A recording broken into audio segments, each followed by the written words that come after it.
Hello, Avatar fans, and welcome to the next episode of the Avatar Online podcast. This is going to be our podcast special for Imbalance Part 2. So most of the podcast is going to be us reviewing Imbalance Part 2, which has just come out this week. But we've also got a little bit more to talk about. We're recording this podcast on May 18th, 2019. I'm going to be your main host, Morgan, Airspeed Prime. Joining me on the podcast is Greg2B from the site. What's up, everyone? Excellent. So let's jump straight into it with the little piece of news that we have at the start. It relates to the Rise of Kyoshi novel that's going to be coming out in just about 2 months, in July. And we have our first pages, or our first excerpt from the Rise of Kyoshi book.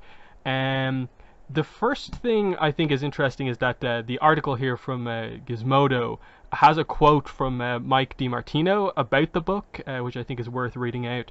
He says, in The Rise of Kyoshi, we meet a young woman so unlike the legend she is to become that we wonder how she could possibly transform into such a remarkable figure. She's not a great earthbender. People don't even believe she's the Avatar at the start of the book, a great conceit on Yi's behalf, and one that provides the crux of the conflict for the entire novel. Entrusting another writer with the world and characters that I helped create is always fraught with anxiety for me, but when I read The Rise of Kyoshi for the first time, I was immediately drawn into the story and entranced by its intriguing new characters and backstory.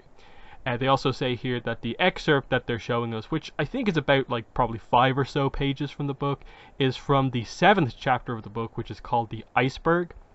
And the main focus of this is a battle between Kyoshi and the group of people she's with at this point, fighting against this pirate queen named Tagaka. So, Greg, what are your thoughts on our first look inside this book? I think it's definitely really interesting for sure. It definitely sort of throws you into it as I guess most excerpts would. So you don't really have, I guess, sort of a clear idea of what's going on. But I think, from the flow of how, this part of it, with it being that far in and I guess, sort of getting sort of the gears in motion at this point in the story, I think it's definitely pretty cool. I definitely like how they sort of describe the battle part. I think that's definitely, what they were probably trying to go for with, sharing this section with people is just to, show the style of the writing and how, sort of, bending works in a more literary format than, what we've seen before, which has always been either visual in motion or in, static form in the comics like we're reviewing today. So I think it definitely does a good job of that. I think there's definitely some things that I'm curious about just as far as the story in general, but, I'm assuming most of that will be resolved as, you read it. Yeah, it's a weird one to read for the first time in that, it's very confusing when you read it for the first time. I suppose that's why they sort of needed Mike to give that statement at the start of people don't even believe she's the Avatar, but it goes even beyond that because you get to a point. We won't go through this in a lot of depth, but I think this is worth pointing out. What's it say here? Tagaka drew her Jian and swung it on the downward stroke at Yun's neck, but the Avatar didn't flinch. Almost too fast for Kyoshi to see, he slammed his fist into the only source of earth near them. So this is from Kyoshi's perspective for the most part. Her noting someone else as the Avatar is immediately what's going on here? We don't know the exact story about how this came about, but everyone seems to think this guy Yun is the Avatar. He's another earthbender. And then there's a lot of characters introduced here. Rangi, Jianzhu, Heiran, Kelsang. It's a lot. So I think the idea seems to be that she was previously at some sort of a group of earthbenders or an earthbending school, which is why they talk about some of the characters being pretty strong earthbenders and her not being so good. And then there's just an airbender here with a sky bison. There's a mother and daughter who are firebenders here, and then the people they're fighting are from this group called the Fifth Nation. So there is actually a lot of different stuff going on here. It doesn't seem to be an overly simple plot. I think the writing is actually really in depth. Like you said, the description of the action scene is actually there's lots of depth to it, and that the guy at the end of the book does this crazy earth bridge thing that he sends out over the top of a ship and then uses that to break it. It's pretty impressive. Even Kyoshi seems to do some Avatar state stuff here without realizing it. And Yeah, also there's a bunch of mentions of blood and stuff like that in it as well. So the Hmm. fears of it being young adult and it being too kiddie, I think, are immediately gone after this. But I suppose what are your thoughts on, I suppose, the that what we discussed before about, people's fears about the young adult writing style and how it comes across here. Yeah, no, I think a lot of that was probably eased for the most part after reading this. I think it definitely, I don't know why. Hey, it's like it's so broad a range of like what they'll sort of like choose to include or not include, and it seems like at least over the years that they've been like inching it, more and more closer to like, barely being sort of YA, depending on, how they're describing things in the story and sort of what their goal is, what they're trying to get out of the characters and try to convey, the idea of what's sort of happening. So I think this is definitely probably on the higher side of that, almost maybe past YA. I mean, I don't know, we'll have to see how the whole overall story, actually goes. Because I mean, being jumped into it here, it definitely seems like, there's a lot going on because we don't really know any of the characters or any of the plot or any of the scenery or any, we have no background for anything, so it's definitely confusing as that goes, as just reading this little excerpt. But the overall flow of the story might be, a bit more simplistic than we're sort of, thinking it might be right now. But I guess we'll have to wait to see on that one.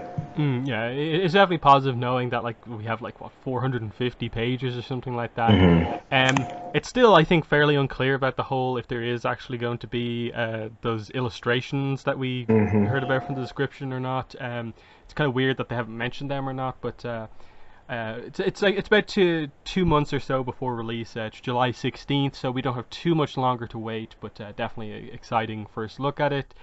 And yeah, from here on out, the rest of the podcast, we're going to be focusing in on Avatar: The Last Airbender Imbalance Part 2, which came out this week. It was May 14th digitally and in bookstores, May 15th in comic book stores, so complete release this week, as was the case with Imbalance Part 1. And yeah, let's kind of jump in here. The creative team on this one is, of course, written by Faith Erin Hicks, art by Peter Wortman, colors by Adele Matera, lettering by Richard Starkings, and comic craft Jimmy Betancourt. And then the cover is by Peter Wortman with Ryan Hill. So I believe that's actually a switch of colorists. I think Ryan Hill did the colors on all of Imbalance Part 1, but we have a switch in colorist. But I didn't really notice it that much. So we'll start with general thoughts on the book, kind of non-spoilery, kind of for the most part, and then we'll go through the book page by page, full spoilers, discussing everything. So, Greg, why don't you start us off? Overall, what are your thoughts on the middle part of Imbalance? Overall, I think this is pretty good. I think it, I don't know. I think it definitely gets moving in the story wise as far as what we have sort of been suspecting before with, who's sort of behind things and sort of, I guess, more the motivations behind it as well as just sort of, I don't know, getting, more of our characters sort of involved in the story. I think that's probably the most sort of interesting point for me. I think it's still, there's still going to be a lot more to be discovered in sort of the next one as far as, sort of the underlying sort of tensions of, the town here and sort of what they're going to do to try to sort of, conclude with sort of, the issues that the town is having between the benders and the non-benders. So I don't know. I think it's interesting in the way of sort of seeing how, I guess, sort of the sort of initial sort of conflict that, we've seen in Korra and we've seen other places as far as just sort of the bender versus non-bender. So I guess it's, I don't know, it's different to see it from this perspective rather than what we've seen before. So I think that part is actually sort of interesting, even if, you can definitely say that, it's treading on some of the other, stuff that we've already seen before as far as,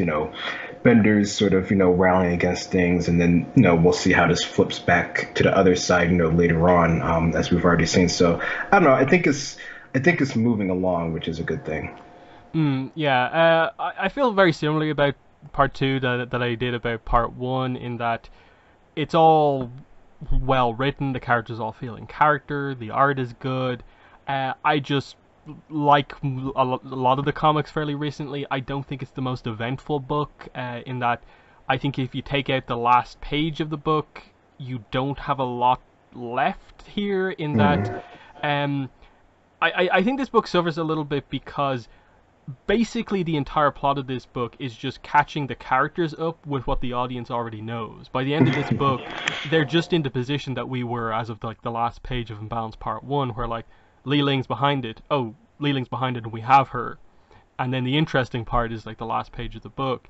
Like even some of the other stuff like Suki's arrival, it's kind of just like it happens and it's fine, but like there's just there's not more here than I think what you'd expect of just the characters to be the characters, them to roughly explore the theme of Bender versus non-Bender, but I don't think they're really exploring it all that well, just because of I suppose the way they're doing it, with Li Ling ending up being fairly on the extreme end of things, and it almost is a distraction from actually exploring the issue because she's so extreme. It's more about her than the issue itself, and a few bits and pieces like that, but we'll get into the specifics here as we go through it. So, yeah, so this is the perfect time if you have the book to kind of grab it, follow along with us, and read along, because we're just going to be going through it pretty much page by page. So, we start off with where we left off at the end of part 1, with obviously the destroyed parts of the Earth and Fire refinery, and basically everyone is just there kind of in their pajamas, basically, and the initial thing is just that they figure out that, okay, you know, the firebender guy said he was hired by 2 teenage girls, one of whom was a skilled earthbender. You know, we have the line from Toph saying, "My people should know better than that." Then they figure out that it wasn't just Lao's factory that was attacked, it was actually multiple other factories. Sokka puts his detective hat on and becomes Detective Sokka, and they begin to sort of make some connections here. You know, Aang wants the names of all of the factories, and that's pretty much it for the first couple of pages. It's just, you know, we're going to do something about this. But Greg, do you have any thoughts on these initial 3 or so pages? Yeah, I mean, I think I don't know, I like how it does lead, straight in from the last one. I think that sort of connection and that sort of flow is definitely pretty good. I mean, I don't know, I guess it's interesting just to see them, sort of go back into, investigation mode with Sokka and his hat. And, that's definitely, something as we'll bring up later on, how they sort of play in this Sokka and sort of, his sort of way about doing things. So I think that's interesting. But yeah, no, I think it's just sort of figuring out sort of things that's been happening and sort of leading into things later on. Mm-hmm.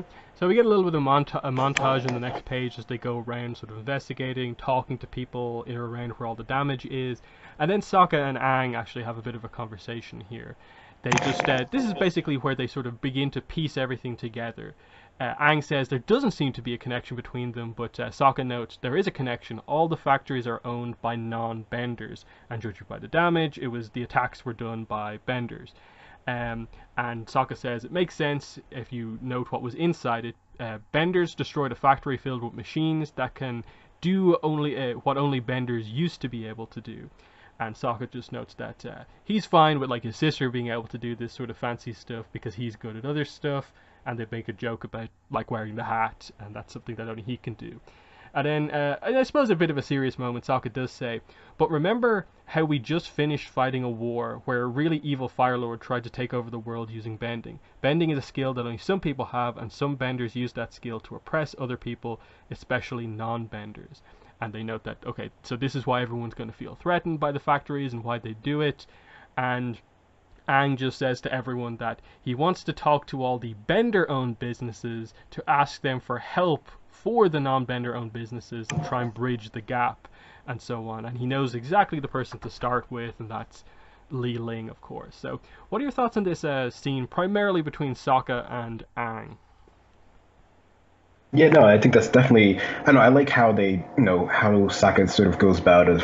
As we've seen him do before, he definitely knows how to sort of break down the situation. And I don't know if it's really the hat or anything like that. That's like their nice sort of fun joke that they have. But the way that he goes about sort of figuring this out and making the connection, and how Aang, decides that he wants to deal with it. I think this, it seems like, would be the appropriate response, and what we've come to know Aang as a character to try to do. I think it's definitely cool to see, the couple scenes here where we have the characters sort of saying their sort of important statements here, where they sort of focus on sort of their face, and you definitely can get sort of a sense of emotion from sort of what they're thinking and sort of what they're sort of going to come up with. I think that's definitely done really well in these kind of pages here. Yeah, I think this is a good example of like a scene where I feel it's all in character and it's fun to see Sokka and Aang interact, but it's like it is just the characters like filling themselves in on what we already know. In that they basically covered this idea that they know that the Benders feel threatened by the machines, and this is just them getting to that point once again. But anyway, we move on to the next scene. We arrive at Li Ling's very, very, very fancy house, which looks completely different than all the kind of like really fast, like barely any structure to the rest of the place. So that's interesting to note. And yeah, Sokka says this is the fanciest non-palace house I've ever seen. And Katara wonders, will she even listen to him? And like they're competitors with businesses, aren't they? So we get Li Ling basically putting on a little bit of a show here for everyone. She talks about her humble home, and she very much, talks about Aang by his title, Avatar Aang. Just makes a show of just, acting like the perfect host in at all accounts. Um, and yeah, they just have a bit of a conversation here. The idea that Cranefish Town is built on a sacred site that used to be, sacred to airbenders is kind of brought up. We see in the background a little bit of an argument between Momo and Li Ling's cat takes place. Um, and Li Ling, the one thing I suppose we get on Li Ling here is that she says that she grew up in a small village not far from here, and she says that when I was a child, this region was mostly pristine wilderness, but that she did spend most of her adult life in Ba Sing Se and came back here after the war to start her business, and she wants to help guide the city's development. There's a brief mention of like, oh, Aang, are you planning on staying in the town? But he kind of just dismisses it and says, I'm not sure yet, but there's a problem, so it might take some time. And he basically just asks for help, like he said before. Will you help the non-benders kind of rebuild and so on? And she says that I'm happy to support my fellow Cranefish Town business owners as a gesture of goodwill.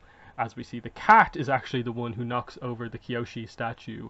I think in the previews they skipped around the pages a bit and made it look like Momo did it, so that's interesting. But yeah, what are your thoughts on this initial interaction with Li Ling?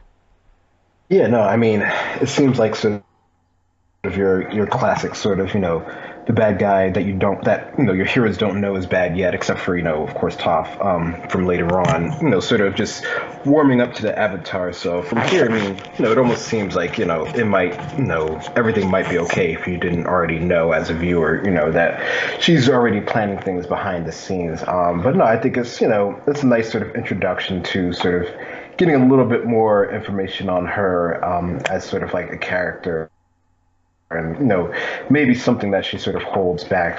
So no, I think that's cool, and the whole idea of having the sort of sort of battle here between Momo and the cat is one of those classic things that we always see in the background of our sort of animal characters having this own sort of thing that everyone else sort of isn't aware of. So I definitely appreciate that, just to see them interact with each other. Mm-hmm. Next thing is that Li Ling's daughters arrive in. So Yaling and Ru enter the scene, and they meet Aang, and we see that Yaling is going to actually repair the statue since it's made out of earth, and she does it really well, perfect, just good as new. Aang actually praises her for her earthbending, but Toph is like, it's only okay. And this is where the rivalry between Toph and Yaling begins, and that like Toph says, I know I'm a better earthbender than you. She gets a rare meteorite kind of vase that Li Ling has and just starts messing around with it with metal bending, and this just super impresses Yaling. Yaling is shocked that Toph can metal bend, and this is where we get, I suppose, officially revealed that Ru is not any kind of bender, so she's a non-bender. Her mother does say she has other talents, and then yeah, we just get Toph beginning a little bit of investigative work here, as she just casually slips into the conversation. You know what else is cool? I went up to that cliff the other day. What's it called? Lady Tianhai's cliff? You ever been there? Yaling just kind of dismisses and is just like, no, never been there. Change it back, change the shape back, and so the idea here is that we basically know with Toph's skill set, she's completely onto them. She was just informed a couple of pages ago that it was teenage girls, a skilled earthbender that was kind of responsible for some of this stuff. She has the person, she knows exactly who it is, but she just needs proof now. So this is definitely, I think, one of the highlights of the book is just that it's a very Toph focused book, and it's sort of starting this arc of her sort of investigating things a little bit. But what are your thoughts on this interaction between Toph and Yaling? Yeah, no, I think I don't know, it seems sort of classic sort of tough, the way that she sort of would do things. And I guess even more later in the book, as we'll come to it, we see even more of this. I think, I don't know, it makes me sort of wonder about sort of the future of Toph's character, especially knowing where she actually ends up later on, sort of how she progresses, because it definitely seems like, at least at certain parts in this book, that she isn't quite there yet, as we know her later to be. So that makes me sort of wonder some things. But as far as these pages here, I think it's interesting seeing their first sort of interactions here, and how, I mean, I guess Toph is always sort of blasé about, most things, but it seems like, she's probably putting a little bit extra on it here, just because, she's trying to set things up for later on. So it's interesting to see that. And, they do mention sort of, Rue and her having sort of other talents, which, I don't know, for some reason, the fact that they mentioned that makes me sort of wonder what those sort of other talents are. They haven't really revealed anything in this book yet, or at least nothing that I sort of noticed, but it seems like it's something that's going to be, played out somehow in the next book, just with everything that sort of happens. Yeah, and also like maybe it's jumping ahead a little bit, but like borderline, you could also interpret it as just this is Li Ling acting the good host when maybe she doesn't actually have anything to say and is just praising her daughter, even though like Hmm. afterwards if she asked her what towns were you talking about, mom, maybe she wouldn't have anything to say, because we'll begin to get a little bit of like Rue sort of feeling a little sidelined because she's a non-bender and her mom and sister are pretty hardcore pro-bender, but that'll develop as the book goes on. Um, but yeah, the next page is basically just the goodbyes. Li Ling says that she'll send supplies and construction equipment as soon as possible. Helping my neighbors is reward enough. So she's really, really, laying it on thick here. Yaling does kind of come out and is like, I really want to learn metal bending. Will you teach me? And Toph says, it's a tough skill to master. Not even the Avatar can do it. And she says, I know I can learn with your help. Only the greatest earthbender of all time could invent metal bending. Please teach me Sifu Toph. And she's like, yeah, okay, only because I like being called Sifu. Meet me tomorrow morning by the beach, on the beach by the docks, then we'll start training then. And Rue is like, what are you doing? You really think it's smart to hang around with the Avatar's friends? And she says, lighten up, Rue. Toph's a bender. She'll come around to our side eventually. And she says, I don't think it's a good idea. And this is where we get a little bit of that kind of attitude towards Rue. I don't care what Yaling says this. I don't care what you think. I want to learn metal bending, and this is how I get to do that. Don't tell Mom I'm meeting Toph. She's got enough to worry about with the rally tomorrow night. And Rue looks borderline like a bit afraid, or just like she doesn't want to have an argument with her sister for whatever reason. It's just like, whatever you say, Yaling. Um, and I think it's another kind of positive about the book is that they do develop these two girls a little bit more. I wouldn't say it's like anything huge, but they begin to give them more kind of individual personalities, in that Rue is not the just like the potential like master manipulator we maybe thought she was after her little bits and pieces in part one. Hmm. There's a lot more going on here, and then Yaling is seemingly just pro Bender, following exactly along in the line of her mother. So, what are your thoughts on this scene here with the sisters, but also Yaling wanting to learn metal bending? Yeah, no, I mean, it kind of, with her being so bender focused, it seems like this is definitely something that she would want to do. And, it almost seems, especially later on, it seems like she's sort of, blinded by sort of the fact that, why would benders think anything different than how, her and her mother sort of think about things. So it's definitely showing you, character flaws, and in turn showing, a bit of development on them as well. So I think it's definitely, it's cool that they, decided to put, this little bit, about these characters who, obviously they're going to come back and we're going to have, some other sort of interaction with them. So, it's worth it for them to sort of, develop them sort of a little bit here. And the fact that we see that there is, some sort of conflict between the two of them, although it seems, at least as of this book, their bond as being sisters is enough to sort of hold them together so far. But you definitely can see, there's something there between them that, they're probably going to have to make some choices later on. So when we get out, everyone except Toph is like, wow, that went really well. We have our first support. And Toph's immediately like, nope, that lady's dirty. She's involved in the sabotage somehow. So everyone has to get explained to them by Toph how she knows. So she explains, the footsteps are the exact same from the girls as I sensed during the attack back in part 1. She also lied about being to Lady Tianhai's cliff. This is where they connect all the evidence. The firebender said it was 2 teenage girls. They were running away. And they note that, oh, Toph, you're upset. And she says, well, yeah, as an executive partner, I feel strongly about people blowing up my dad's factory. As in, I really don't like it. So she says, the earthbender Yaling wants to learn metal bending. And I'll pretend to teach her, and while she's failing at it, I'll find out what she and her mom are up to. And Sokka's like, ooh, cozying up to the suspect. I like it. And she says, let's go home. I've got an early start tomorrow, teaching a cocky earthbender that I'm the only metal bender in town. So, it's full on, like Toph is Toph in this book. And so every scene is just, sassy Toph with the attitude the whole time. So, that's definitely a positive, and I think it's an example of just the good character writing throughout it for sure. That Toph is such a highlight of this book. But what are your thoughts on these few pages? Yeah, no, she definitely is a highlight for sure. I mean, just the way that she goes about, doing pretty much everything in this book is sort of classic, sort of Toph as we sort of know her. So it's definitely good that, everything is sort of in pace with what we know, which is, generally a good thing. We'll have to see if that, pushes, the character sort of farther in sort of the future. Maybe that'll be something that'll come in sort of like the next book. They do have another scene here, which I think is another good, example of Toph being sort of Toph and being more positive about things. But yeah, no, I think it's a nice set of, I guess sort of, the typical thing of what we see before of Toph sort of explaining things and using her sort of, abilities that she has to sort of discern things. So, it's definitely cool to see her use them in that sort of way here. Yeah, it's a scene that really just highlights that she's actually perfect to be chief of police because she has effectively like magical police powers, effectively. But Yeah, personality-wise, she's not like ideal just yet. Because she's only really Not doing yet. this because she's personally involved in this situation at her dad's factory.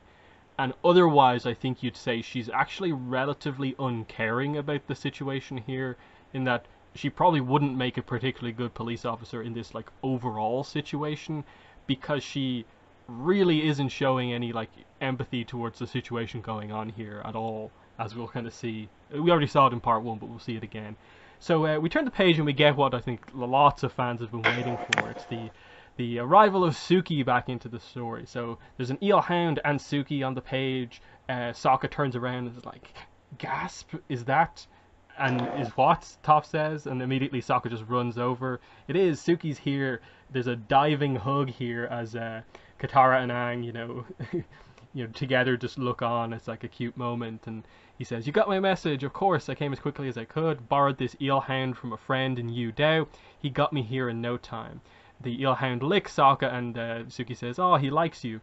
And then Sokka says, "I like him too. He brought you to me." And Katara and Aang in unison are just like, "Oh," as Toph is just like, oogies completely here, as she says, "Well, I'm out of here." And that is Suki's return. She's in the rest of the book, and especially in the fight later on, her chi blocking is important. But for the most part, she's just here. She's back. She's here. No reference to like, oh, I'm not Zuko's bodyguard anymore. No mention about like, why were you in Yu Dao? Like, I get they set up the idea that they were initially going to meet her in Yu Dao, but like, why is she free to do this? I'm just a little worried they won't address that, because they didn't address it at the start when they perhaps could have. Other than that, like I think I think she's very well drawn, and I like that she just incorporates back into the team with really no problem. But I do think they need to explain some of that stuff of like before the end of this series. I think we should know if she's going to go back to be Zuko's bodyguard again, or if she's free from that, and Ty Lee can just act as Zuko's bodyguard because she's from the Fire Nation or what. So it's one of those things where like it's great to have Suki back, but it's perhaps not the amazing, top tier return that I think maybe I wanted. But it is still very, very good. But what are your thoughts on the return of Suki here and how they do it? Yeah, no, I mean, I think the reunion itself is fine. It's very nice. It's very cute, and to see sort of Aang Guitar react to it, and even how Toph reacts to it, I think is all sort of like, I guess, sort of in line. I think yeah, it would have been cool to have more information on sort of what she's actually been doing, sort of have, or even I guess sort of later on they have another sort of, quiet moment before Toph sort of barges in where, they might have had, another chance to actually had, a conversation of, sort of what has been sort of happening. It definitely seems like that's not, the focus here at all. So I mean, at this point, no, I don't know. I guess depending on how the next book goes and sort of how they ended, which I don't know, it definitely seems like the story is just focused on the story that it's trying to tell and not sort of, the larger picture, which, might be, a drawback from this series overall, depending on how you look at it. So I don't know, I might not be surprised if they don't actually, give us any or give us, a lot of information on sort of what's happening in other characters sort of lives, maybe just sort of a lead in, maybe that'll be a lead in to the next sort of book or something like that. I could see that possibly being sort of added in here, but it definitely seems like the larger picture overall isn't sort of a focus right now. The only other thing is that a few other people have noted this as well, and it's actually kind of obvious when you then look at it. She only ever interacts with Sokka, really. Like, there's a few things that she says like out loud to the group, but she only ever talks to Sokka individually. And like, if they're just she's back in the team, I think you need to begin to have those scenes where like you get to see what like Suki's dynamic is with Aang, what Suki's dynamic is with Katara, and so on. Because like we've seen like she actually has a bit of an interesting dynamic with Zuko because she's actually been kind of one on one with him for a little bit. She has her dynamic with Sokka. She's at least had scenes on her own with Toph, even if they've mainly only been comedic. But there's that sort of stuff that you want to see more of now that she's here and back in play. But anyway, we skip to the next scene, which is that Toph has gone off to speak to Satoru in the ruins of the factory, and he says that the machine was a technological marvel. Today is a pile of wreckage. It'll take months to repair. Toph just says, nah, you won't need months. You just need me, as she sort of clears up a lot of the rubble. Satoru remarks that I feel responsible for what's happened in Cranefish Town. So many benders think these machines took away their livelihood. They feel like I made them obsolete. And she says, come on, that's not true. I don't know, they may have a point. And she says, Satoru, even if you hadn't made these machines, there still wouldn't be enough jobs in Cranefish Town for every skilled bender. People are just looking for someone to blame. And Satoru says, and I should stop feeling guilty, right? Took the words right out of my mouth. And I think it's a nice scene. It's just it's like the only scene of this in the book, and like I'm not really sure what to make of it, because we had the Satoru scene from part one effectively said exactly the same thing. Like I don't really know what this adds beyond, I suppose, just presenting the idea that Toph continues to be a little bit dismissive of the issue of just like, yeah, machines are great, there's no problem here whatsoever. Just, people are just angry for no reason, which, I suppose, like, is that a good attitude to have for the future police officer? And we'll have to wait and see the approach they take in part three. But what's your take on this Satoru and Toph scene? Yeah, no, it's definitely, I don't know, it's definitely not pushing, Toph's character in any sort of great development way, which is what we sort of have been mentioning this whole sort of time here. Is just sort of her sort of being, sort of her normal sort of self because, she knows that she's amazing and, everyone else just, they're either, good or just not good enough. So yeah, it doesn't really push anything forward. It's just sort of it's nice of Toph to sort of give this sort of encouragement. Just in general, it's a nice thing to do, but it doesn't really solve anything or push anything forward. It's definitely there's bigger things at play here, which Toph quite isn't getting, and even by the end of the book, she doesn't feel like she really sort of understands that fully. But it's sort of just along the way pushing things through. So we get to the beach and it's yelling and Toph laying out in a deck chair, just ordering, screaming demands at her basically. And there's just a fragment of metal in the sand, and clearly Yaling has just been asked to just, focus on the metal and you'll eventually move it. But she just keeps making these huge like puffs of sand and nothing's happening. And Toph's just doing the typical Toph thing as a teacher, just like, oh, you almost had it that time. And Yaling doesn't understand why it's so hard.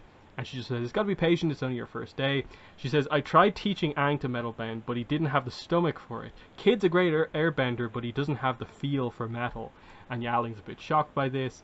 And she says, yeah, that's how I know you'll get metal bending eventually. You're an earthbender like me, we're the only ones with a knack for it. And she says, yeah, we're a lot alike. I could sense that the first time I met you. And Toph says, I'm glad we got to meet, although it was a little embarrassing how it went down yesterday. Aang can be kind of pushy sometimes, like being in an iceberg for 100 years, stunted his social skills. Um, and she says, anyway, your mom was really generous agreeing to help those non-Bender owned businesses. She didn't have to do that just because the Avatar asked her to. Yaling says, my mom is generous. She cares about the future of Cranefish Town. She wants to help people. And Toph clearly just playing the complete act here. She likes making fun of Aang every so often, but she's really kind of acting here quite well. I get that, but I gotta say, seeing skilled benders out of work in this city because of the machines those non-bender factories use, it's okay by me if those machines don't get fixed right away. And Yaling's like, I'd be fine with that too. And she's like, you could see the gears in Yaling's head turning here. You and the Avatar, are you close? And Toph's just like, you see her grin go from being like neutral to just like, I've got her. And she's just like, not really. I mostly hang out with him because he gets free stuff. Aang's a nice kid, but he's kinda. And Yaling finishes the sentence saying, soft. He's the softest, like a baby turtle duck. There are lots of people in the city who think things have gone wrong since the end of the Hundred-Year War. Things are out of balance, especially the relationship between benders and non-benders. There's a meeting tonight for concerned citizens of Cranefish Town. We want to return things to their natural order, make things how they used to be, how they should be. Would you like to join us? And Toph says, sure, I'm a fan of natural order. And Yaling says, I'll give you the password. So, yeah, I really like this scene. It's, again, just more of Toph being really, really good Toph, showing a good sense for, getting the information she needs, being in complete control, getting her trust just that little bit by sort of insulting her friends and then getting closer with her and just getting complete control. She's in now at this point, and it's like, wow, that was impressive from Toph. But what are your thoughts on this scene?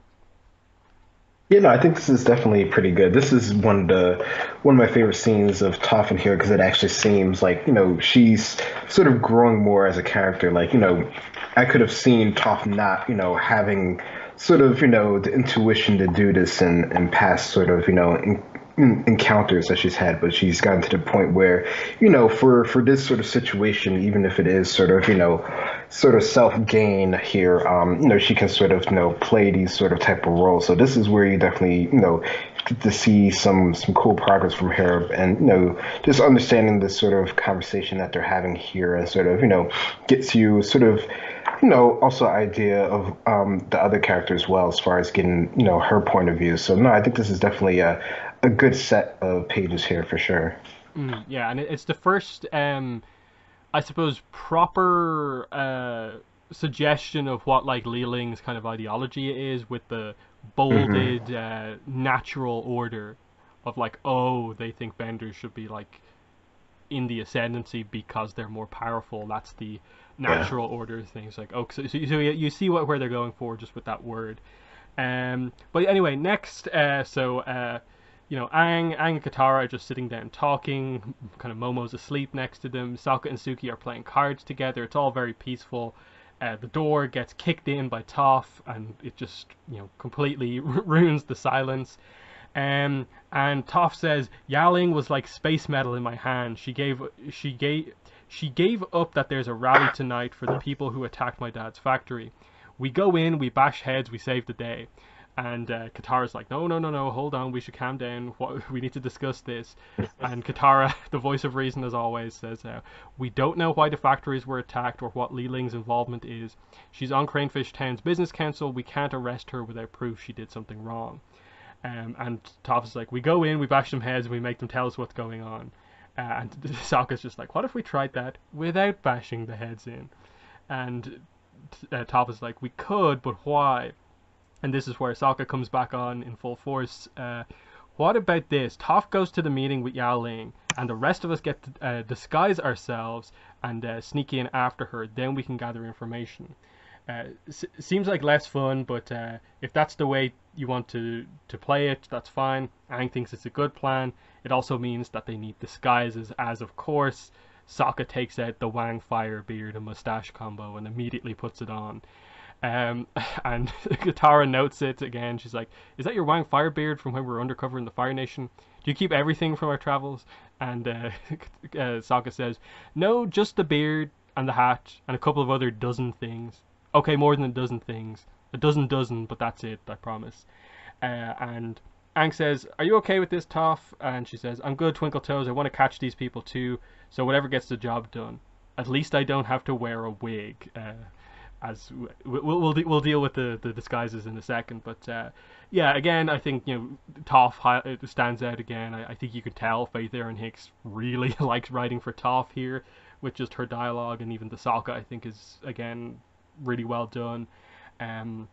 Setting up that, okay, this is what's going to happen. Toph's going to be there as if she's sort of changed sides, and the others are going to go in undercover. So that's how the investigation is going to proceed to get actual evidence that Li Ling is properly doing bad stuff. But what are your thoughts on these couple of pages? Yeah, no, I think this is definitely classic sort of Toph just sort of barging in, sort of, getting things moving, just telling everyone to get their boomerangs and gliders and get ready to go. No, I think it's cool. This is sort of, what we've come to expect from, this group of people, just sort of, getting this plan together, sort of, trying to, sort of work together, and, Toph actually taking, some ideas from the other group, even though, in classic Toph, she just sort of wants to sort of bash heads, and, Sokka sort of, comes in with sort of the witty joke, as well as, the pretty good idea as well, as far as, going undercover to this sort of event here. And just, I don't know, I think it's funny that they make a mention of him sort of holding on to things that they've, sort of had in the past, just sort of, it's always fun where we see, these little references to things that have happened in the past. It just makes me sort of wonder how he was able to sort of hold on to all this stuff, because it always seems to me like they're just leaving a bunch of stuff behind when they're running away sometimes. But it's still pretty cool to sort of, wonder what dozen things that he sort of has held on over the course of all their travels. But yeah, no, it definitely seems like this, it's a cool scene, one of the funner ones, just with the dialogue that we have here of them sort of putting plans in motion. Mm-hmm. So we cut to the next page, and immediately it is Aang wearing a big bushy wig, scratching because he's not used to it. Katara is wearing a pretty much like full-on Earth Kingdom like warrior outfit with a big wide hat. Toph, of course, is just going in with Ya Ling. They go through the door, and we see that Sokka is just basically going in as Wang Fire, and Suki basically just has a headband on and some kind of like bands on her arms and stuff like that. I suppose the idea is that she doesn't really need to do much with the disguise, because most people aren't overly familiar with her, since she was kind of a late addition to the team as such. So she just wears a headband, and that's really it. And the dialogue here is fun between them, in that Sokka says, Suki, I want to say that you look absolutely beautiful in your disguise. Suki says, thank you, Sokka, you look so handsome in yours. And Aang is like, do you think we're like that? And Katara laughs and says, probably a little. As they go in, and they reveal here that the password to get in is Imbalance, of course. So they head in, they go underground here, and it says it looks like the old mines they were supposed to be filled in. And I think the idea here is that this is meant to be more or less the mines of like general old iron from the Rift, which is where the Mm. whole kind of collapse and stuff like that head in. It was kind of dangerous in the aftermath of this, but they kind of weren't fully filled in or whatever. And they go inside and they see that there's Li Ling up on the podium, and there's a pretty big gathering down here, and it seems pretty secret. But we'll leave it there. So, Greg, what are your thoughts on the disguises here? Yeah, the disguises are, they're pretty good, I guess. No, I think it's cool. It's interesting because there's sort of, Katara in the full sort of Earth, warrior sort of get up here, which I guess it sort of, covers her enough. I mean, I don't know. I mean, the hat does come pretty low in the scene where we see her from the front view, so I guess that would be a pretty good, sort of disguise as far as that goes, without sort of like wearing a full-on mask. And Aang with hair is always interesting to see. We've only seen that sort of a couple of times before, and Aang, Saga, he just looks like Wing Fire from before, so that's always sort of cool to see. And yeah, I guess Suki isn't really as worldwide sort of known by default, which I don't know. I guess that wouldn't be too surprising just because of sort of how I guess information or just pictures and stuff in general would travel during this time. I mean, Aang obviously is pretty obvious with sort of the arrows and everything like that. So he clearly needs a full sort of get up on, which I don't know. I think it looks his disguise. It stands out to me where he actually does take off the wig just to see him in this full sort of like clothed sort of outfit compared to what we normally see him in. It definitely stands out on him. I think more so than any of the other characters and what they're sort of wearing.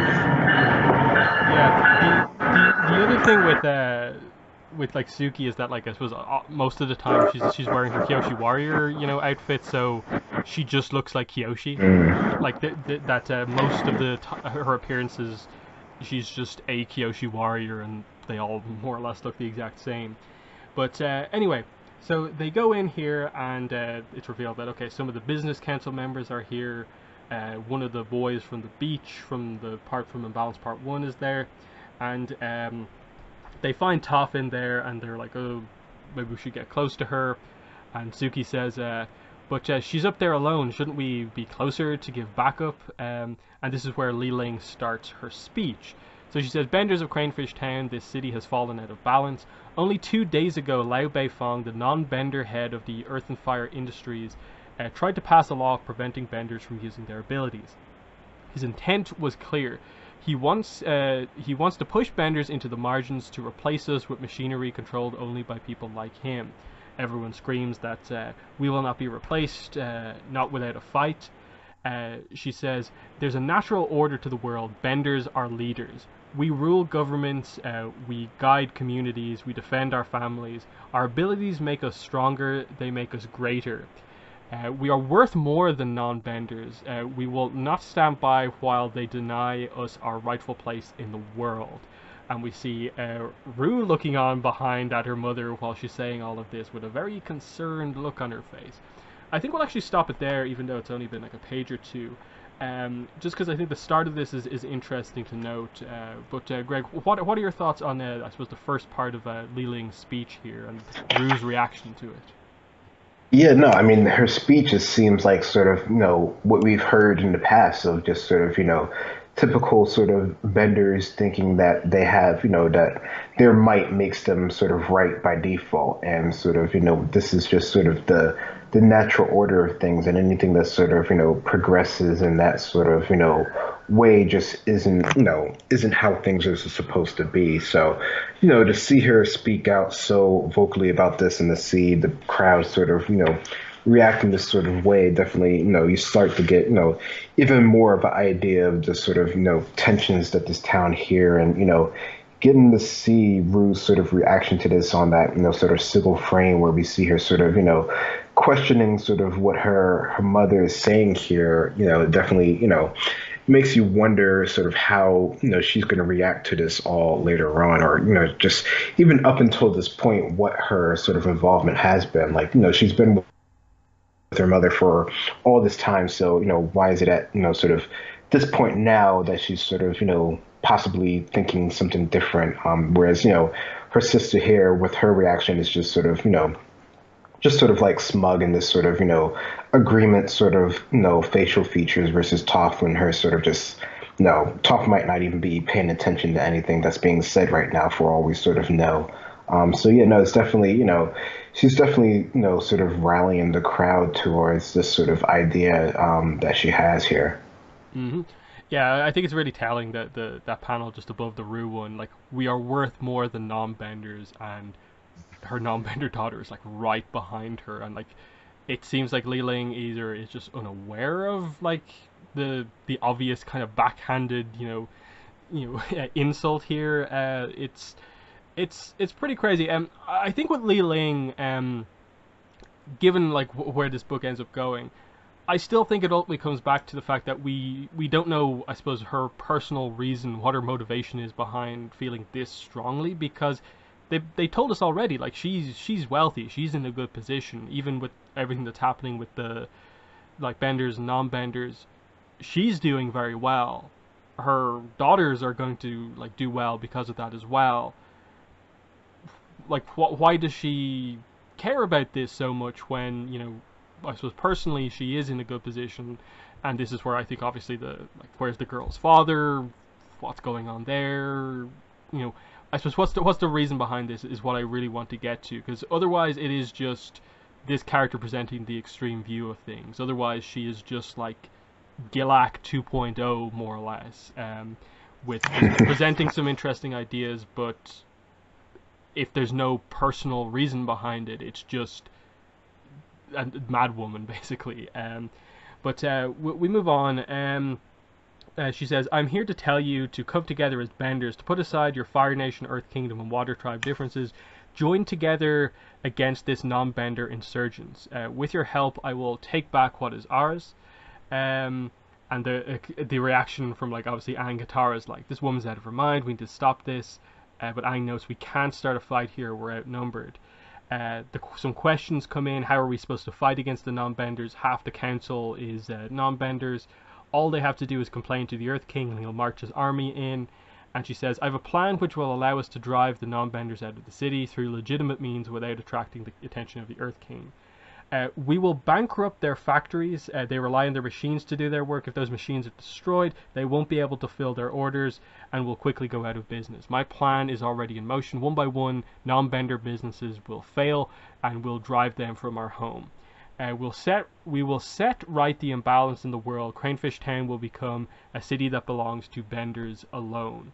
And this is when I suppose the plan of action comes into place. But yeah, Li Ling's speech here, I suppose what the ultimate plan is kind of what you expected. It's like, okay, damage them enough, cause enough, I suppose, financial damage that they'll have to like leave this place and start again somewhere else, or just the business has failed.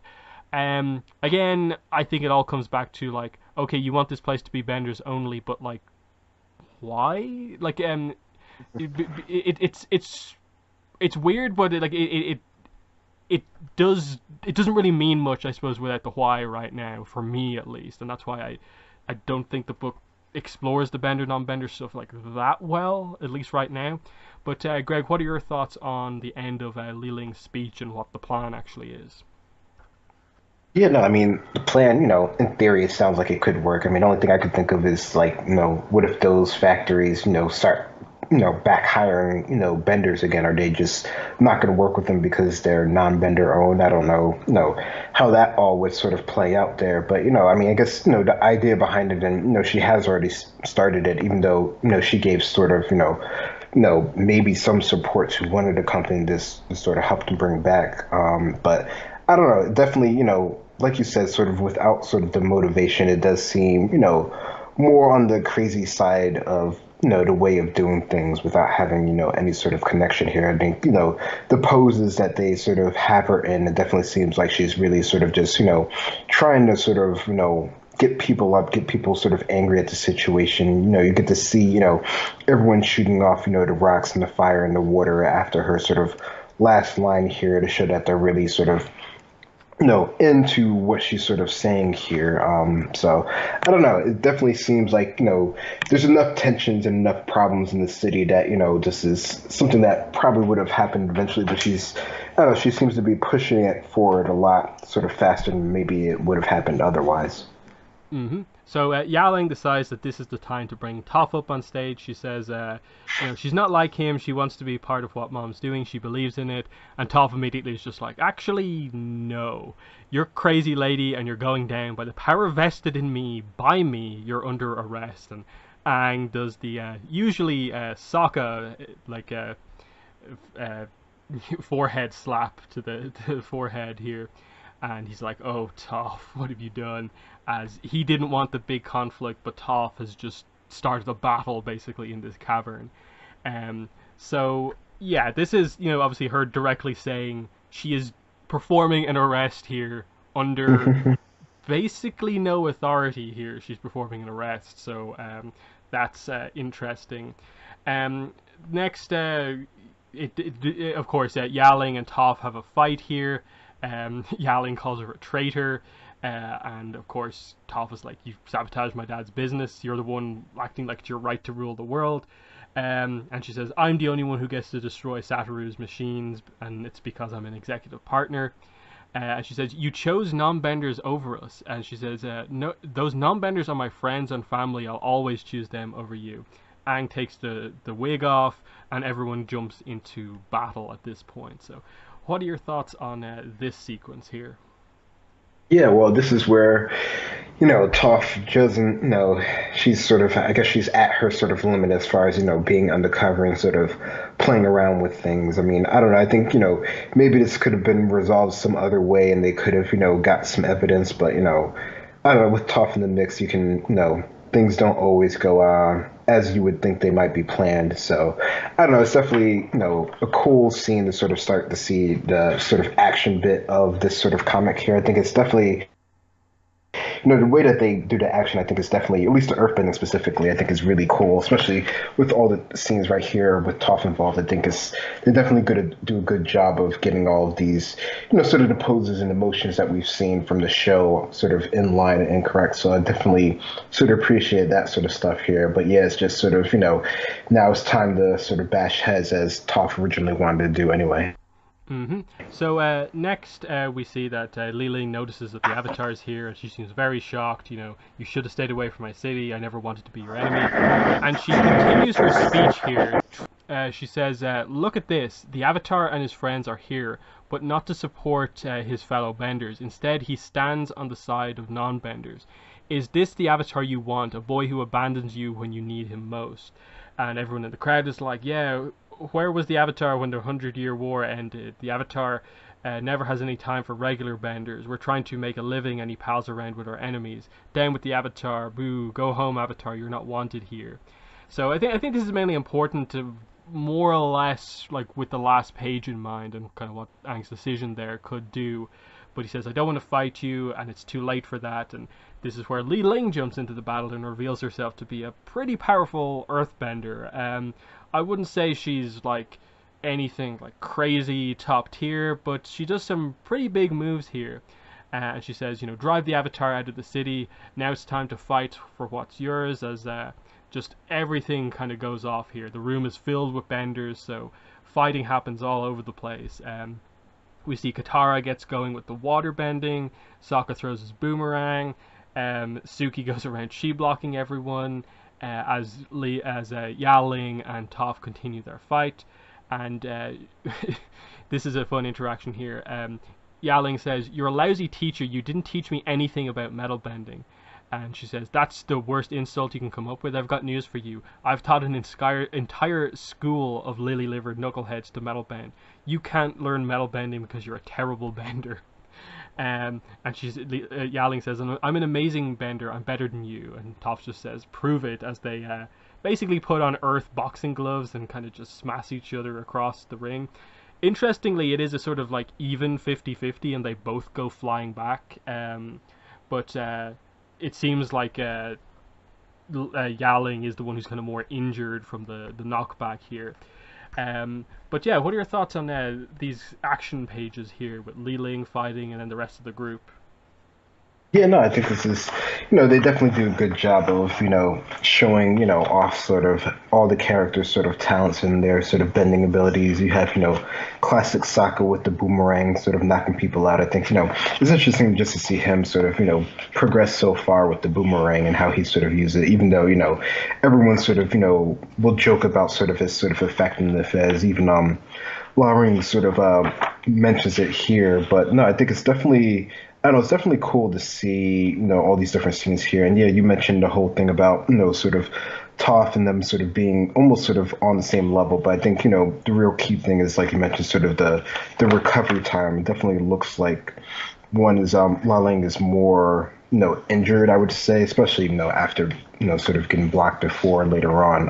But no, I think it's, I don't know, I think all these scenes are definitely pretty good. I don't know about Li Ling. I mean, it definitely, I don't know, the moves that we see her do definitely seem pretty strong. I guess it's always kind of hard to sort of gauge sort of the strength of characters from just a couple sort of different moves here. I mean, she does almost sort of collapse the whole place by the end of things, which, would seem kind of strong, but maybe not that much depending on how you actually sort of use your bending here. So I don't know, it would be interesting to see, Lan Lang go one on one with Toph just to see how that would play out. I don't know. I have some sort of suspicions later on by the end of it that might make me think maybe she could be stronger than we know, or could be holding back some things. I don't know. That could just be idle speculation on my part. But no, I think it's definitely a cool set of action scenes here. I think all the characters get to show sort of their strengths here. Hmm. We do get a nice scene here of Rue going over to Yao Ling, who's obviously slammed pretty hard into the ground. She says, "Can you stand up? Are you okay?" Um, that's when they're both confronted by Sokka and Suki, saying you're not going anywhere. Um, Yao Ling says, "Yeah, like you can stop us with your toy boomerang. Try again when you have a real weapon." And Sokka says, "Rue, you're a non-bender. How can you be okay with what your mom is doing? She's targeting people like you, people like us." And again, we get another kind of shot of Rue's face where she's not exactly disagreeing with what Sokka's saying here. Yao Ling fires a rock, but Sokka and Suki dodge. Suki then chi blocks Yao Ling, who this is clearly her first time ever being chi blocked, so she's dealing with, oh, I can't bend all of a sudden in her arms. Um, and then we see that the way the battlefield is that like Li Ling is sort of created like two sections, where it's like Sokka and Suki on one side with Ru and Ya Ling, and then it's like Katara, Toph, and Aang with like all of the other benders on the other side. And Li Ling realizes that something needs to be done, and then yeah, she does a crazy powerful move here where she just basically makes the entire floor kind of like shoot everyone up. Um, it feels like a very kind of we need this powerful move for the plot type thing. In that like if Li Ling can do that, then like Toph should be able to just like manipulate the entire cave as she wishes, type thing. It's the kind of power scaling of kind of things here are a little weird in that like it feels like Toph. It felt like Toph sort of made like tough work of Yaling without really doing a lot of bending. Yet Li Ling is just like, yeah, shoot everyone across the arena. It's pretty weird. But Li Ling says, I won't let what we've worked for end here. Pick up your sister. This way, escape through here, as she creates a kind of escape path for the two girls. So she's basically going to let herself get captured, and they have to go off and continue on the plans, basically. She says, the Avatar can hurt me can hurt me. All he can do is lock me up. What matters is that you and my other supporters escape and carry on our cause. We'll find another way to drive the non-benders out of the city. We won't let them take our home from us. And she says, Li Ling says, you're chi blocked. You're next to useless. Ru, get Yao Ling out of here, or you'll both be captured as they go away. So, what are your thoughts here on this scene with Sakasuki, Yao Ling, and Ru, and then Li Ling's decision here?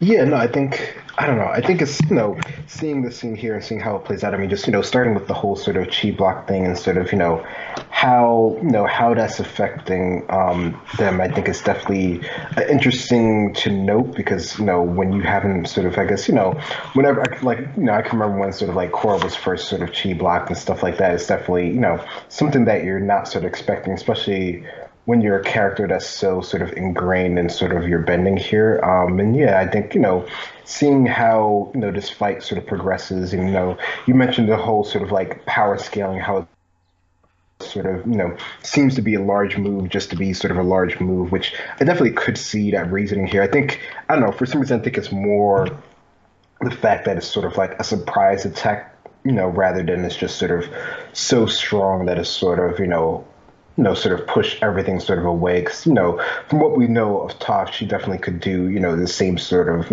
ability here. I mean, probably, because you're in the cavern, you would think that, most earthbenders would have, some sort of sense of, that the whole thing couldn't sort of collapse on themselves.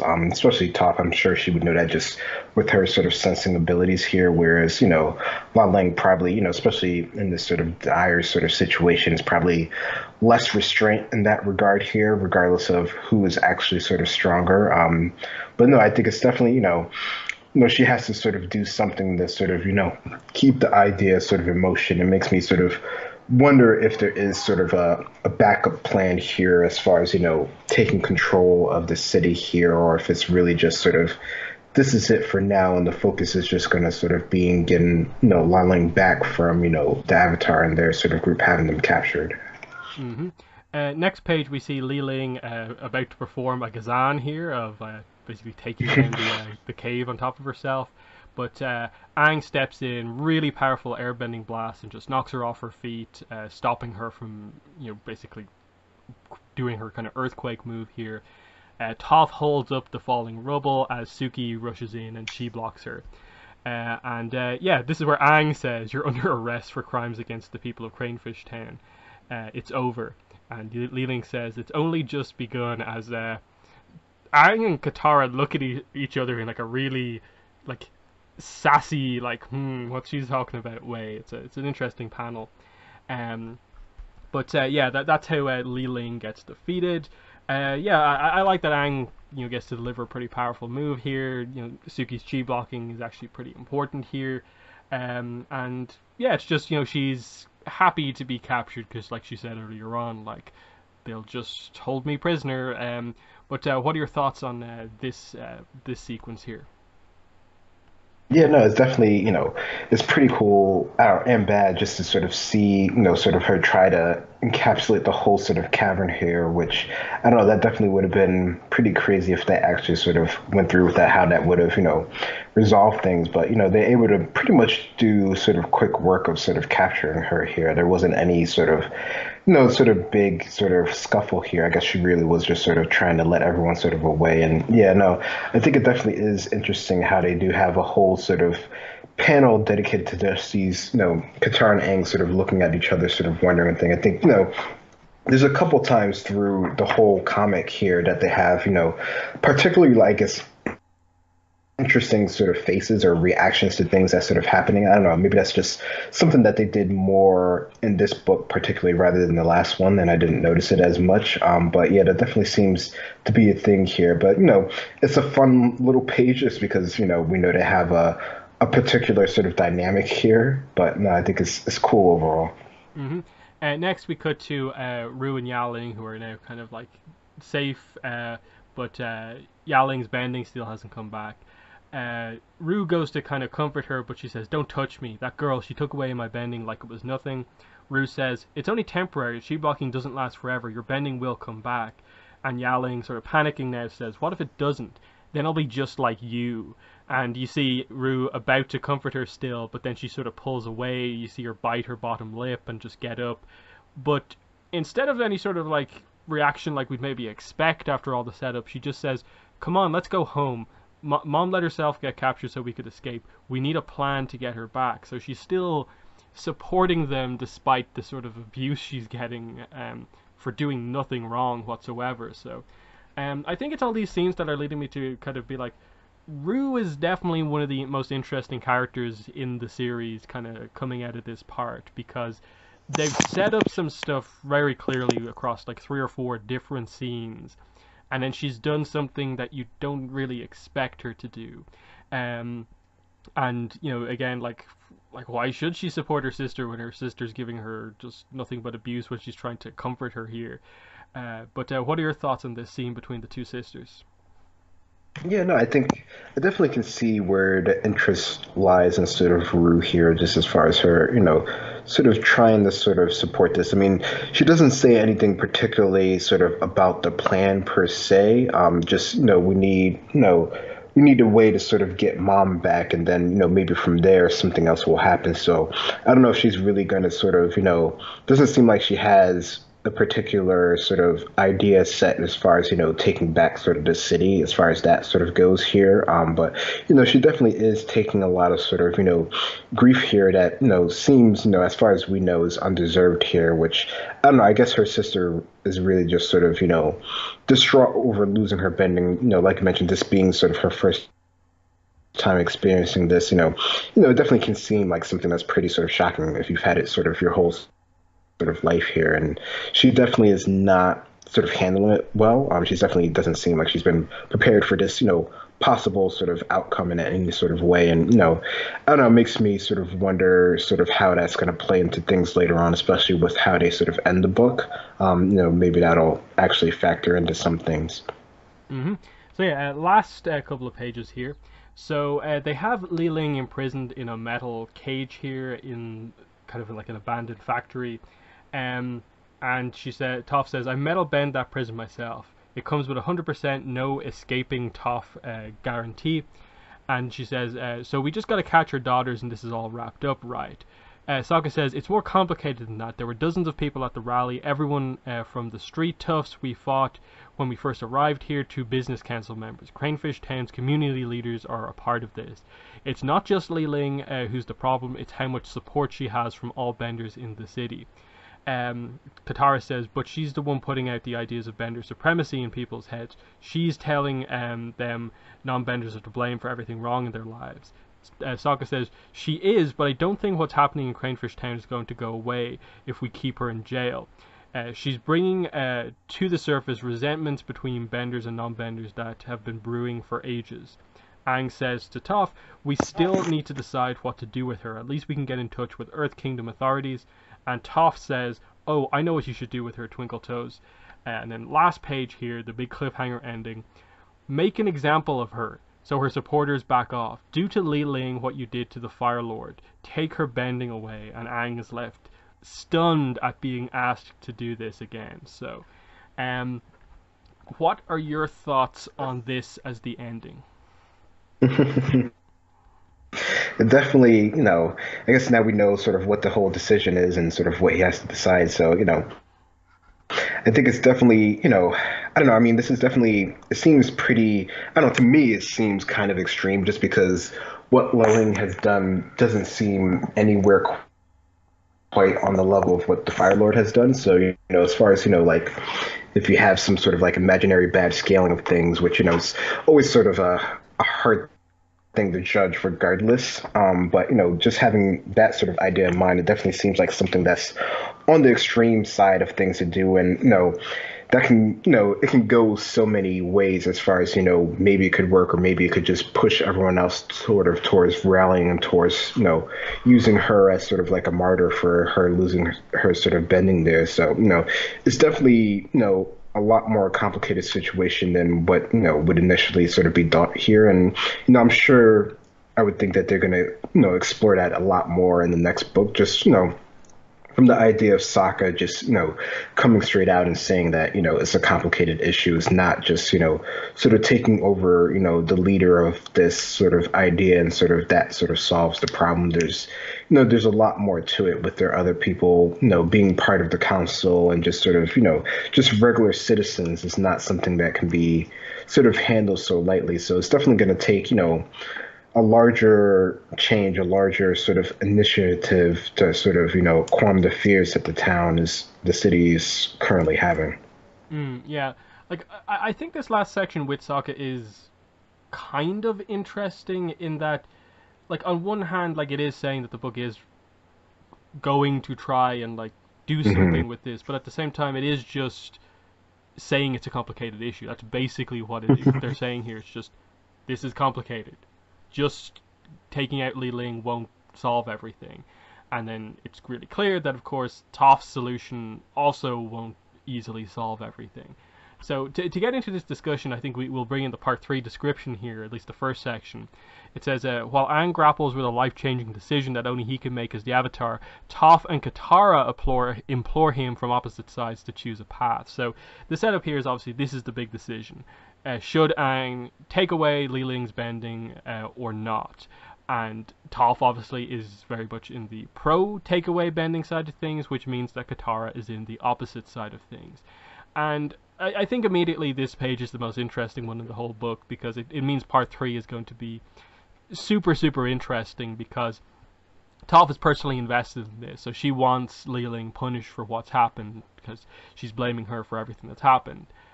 The problem, like you said, is that it's probably overall not a good idea to take Li Ling's bending away. For one, because I don't think what she's done is anywhere near Ozai territory. I don't think it's anywhere near Yukon territory. And it would be crazy to do that and put her in that tier. Because even if you did it, I think it would just make things 10 times worse because you'd suddenly have Benders now fearing the Avatar and doubling down on the fact that they feel the Avatar is supporting non-Benders over Benders, and that just, I suppose, amplifies the kind of extremists that they have there. Whereas I think putting her in jail, while, like Salka says, it doesn't really solve the issue, it doesn't overly make it worse because they know she committed crimes. That, the two firebender guys like have evidence that they hired us and then they nearly killed us, and they've Toph can say what she knows and stuff like that, and so on. So like they sort of have evidence now. I suppose the question is really like the police is Li Ling's police force because that was like the setup from the first part that this place doesn't have like an effective government really. It's the business council who runs things, and with Li Ling now on trial, the idea obviously I think they might touch on this would be that there are now more non-Bender council members than Bender council members, at least who would like potentially vote on something since they're like the acting government. So it's a super interesting idea for the ending one.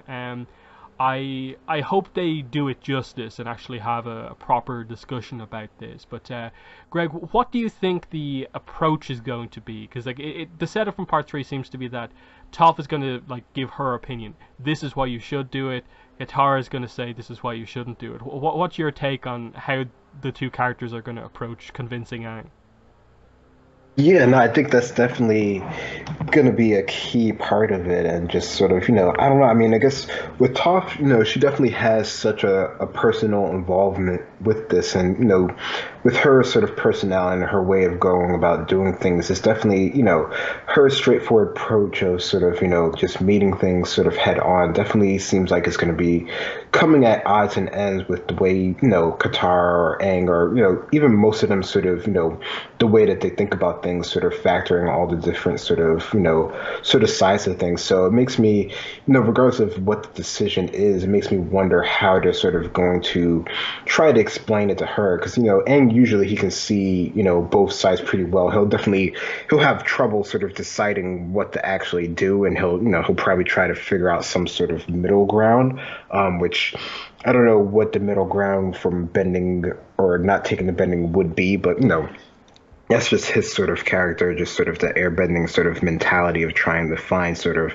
the balance in this sort of situation as, Qatar sort of goes for just, you just can't do this sort of at all. It's just not sort of right here. So I don't know, it makes me wonder, if, this would be like a situation where some other character, maybe Suki could give, Toph some other, perspective of the sort of situation here, which I think, might benefit Toph in general, just maybe her sort of character development. That might be something that would be good for her to sort of experience here. But as far as, the actual decision here, or if this is something that's going to be brought up to the council, or if they have to find another sort of member to sort of sit in, since obviously she can't be on the council anymore, it's definitely, I know it's definitely a difficult situation, and yeah, I almost forgot about the whole sort of police force that is her force, and I wonder how or if that's going to come into play later on, because that's definitely something that could already be sort of in motion behind the scenes that we haven't even really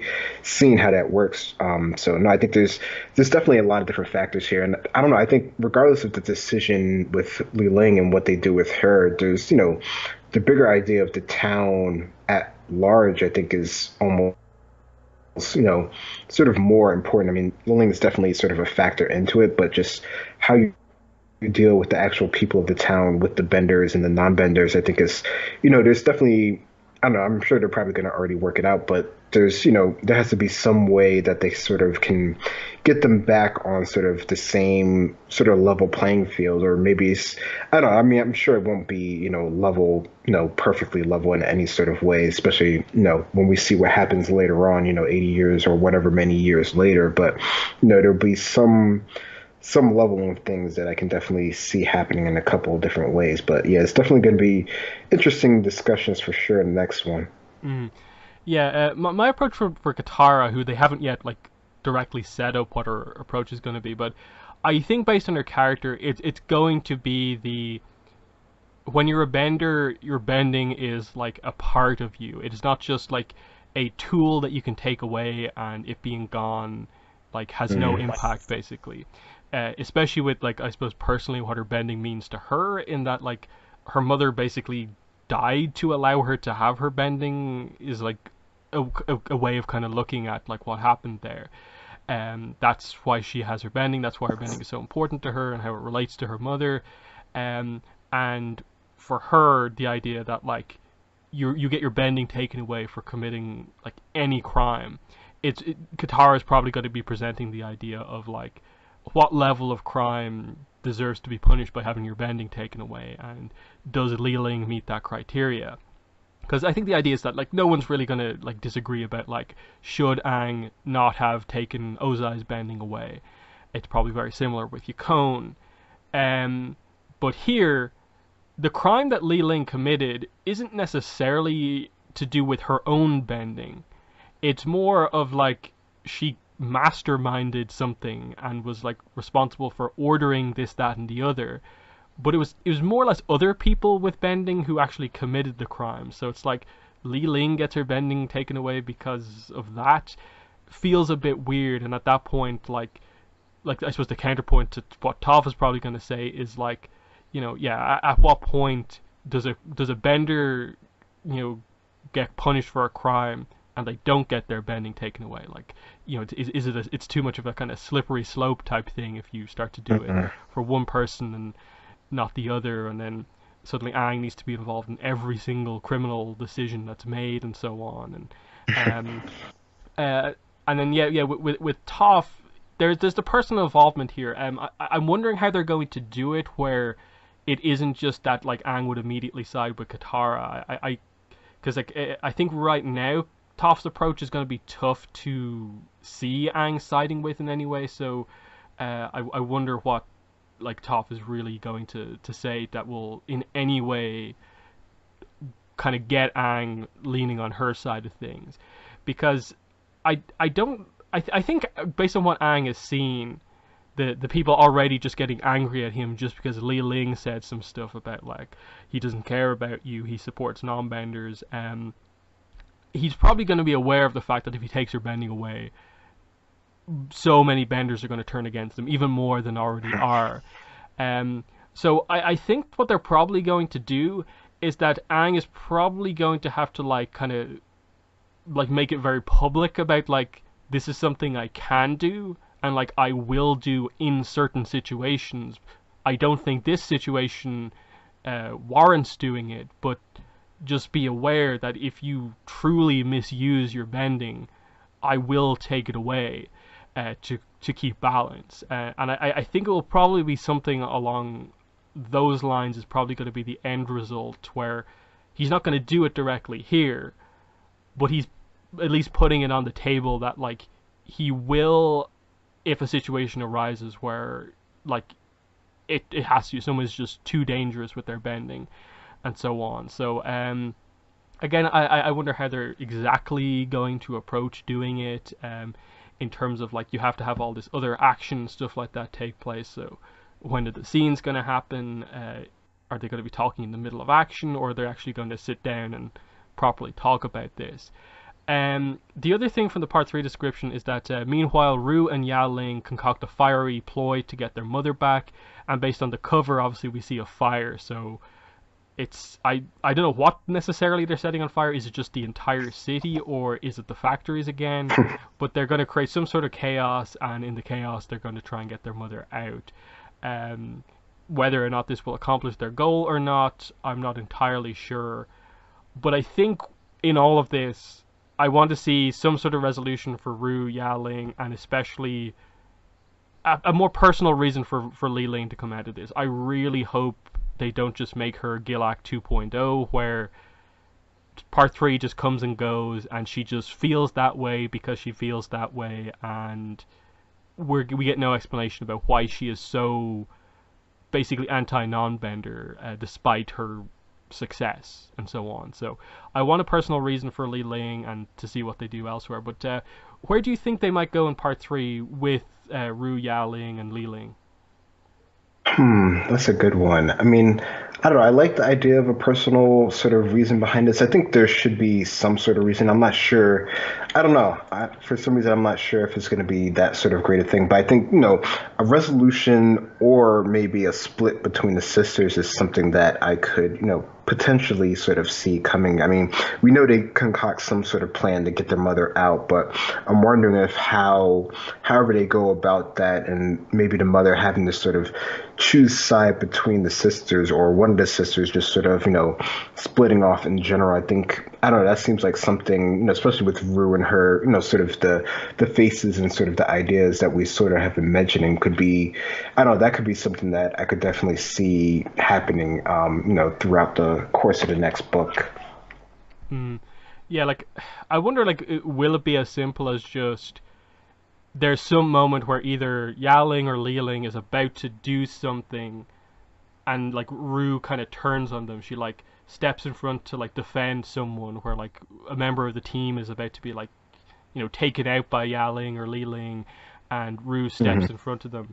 Like I could maybe see it being like a Sokka or a Suki potentially. Like she steps in front of them because like the non-bender sort of connection there, and like that's some sort of a big moment. And because I feel there has to be some sort of like notable speech from Rue where she speaks her mind about like, I'm a non-bender, like I'm your daughter, I'm a non-bender. The things you say about those other people, do they apply to me too, or is there an exception? Like I think something along that line has to happen, and maybe that's the opportunity to make the personal connection with Li Ling. If it's Li Ling who potentially is about to do something like that with her bending, she can't bring herself to do it to Rue, and it maybe helps her remember something that happened. Because again, like, where's the father? Is it something related to that? Because the only other thing from like part 1 and part 2 is that there's 2 or 3 times where it's specifically mentioned that like we have to protect like our home, our family, and as if like something has happened, and protecting it is like they have to do it because something happened in a way. So I hope there's something to that. But yeah, the bender non-bender conflict is what the book is about. I I'm very confused in a way about how part 3 is going to handle this in a way, because in a way is the solution basically to do nothing, because is the situation that we had prior to Li Ling aggravating all of this not basically what the situation is in Korra, where the main bender non-bender conflict is effectively like bender gangs causing issues, and that really being about it. I think they'll do something where like with like the whole Satoru scenes that they've talked about a few times, where they'll come up with some solution along the lines of like, wait, we've just been making machines for non-benders to use. We can also make machines that can assist benders, and it only has to be like half a machine because half of it can be done by benders, but it will like amplify their work as well or something like that. And it will maybe be some sort of a thing where like the non-bender inventors are kind of like, we didn't even think about like making things easier for benders to use their abilities or something like that, and that's maybe some sort of a solution. Mm.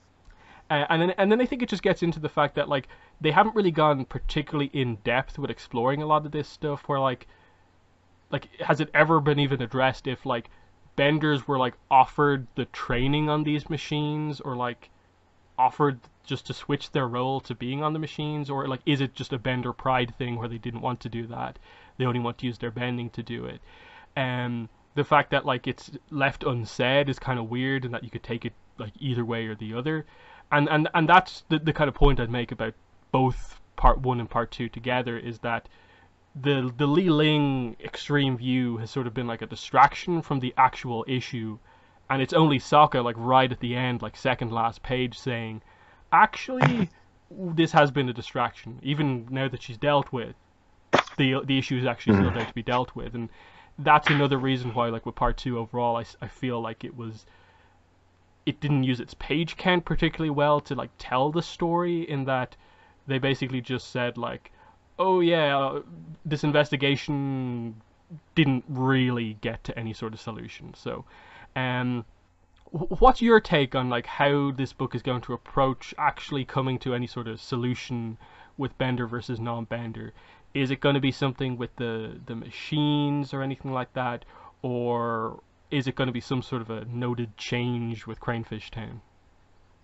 I don't know. I mean, I like the idea of machines. That seems like a cool sort of technical way, and it seems like that seems like a way if they wanted to get Sadaru sort of back involved in the story more for feeling sort of guilty over what would happen, that would be sort of the role that they would go with. And I could see sort of Toph being involved with that as well, as far as just sort of overseeing how that all sort of flows out. But I don't know. I would think that there would be more something along the lines of just the town in general sort of changing, just sort of either the mentality or maybe just the sort of seeds of how, the different groups of people, benders and non-benders, sort of interact with each other. That seems like that could possibly be, a way that they would see for this to be sort of, settled over sort of a longer period of time rather than sort of like a quick sort of fix type of thing. I mean, regardless, it's going to be sort of, there's nothing that's going to be, I wouldn't expect it to be completely solved in the next book. It seems like that's sort of a longer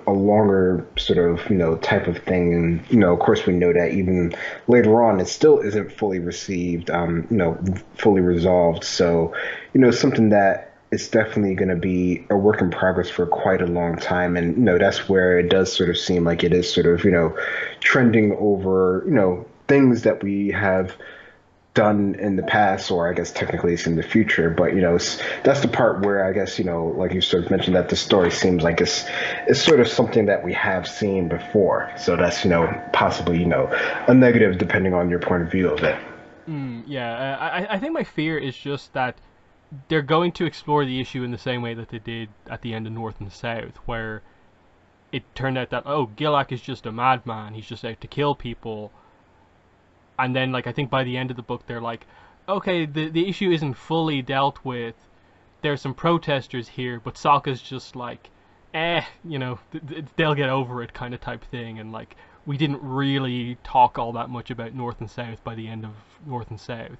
And it kind of feels very similar here, where it's just like, villain presents interesting ideas, takes them to an extreme.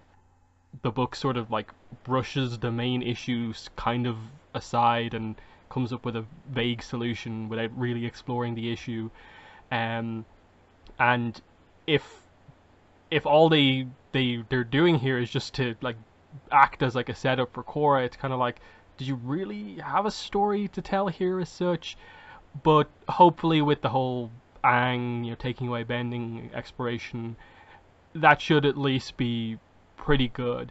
And then I think it's just about like how the book will go about setting up whatever the next series is, or just where they're leaving it off now, in that we had the scene in part one with Aang and Katara on Air Temple Island.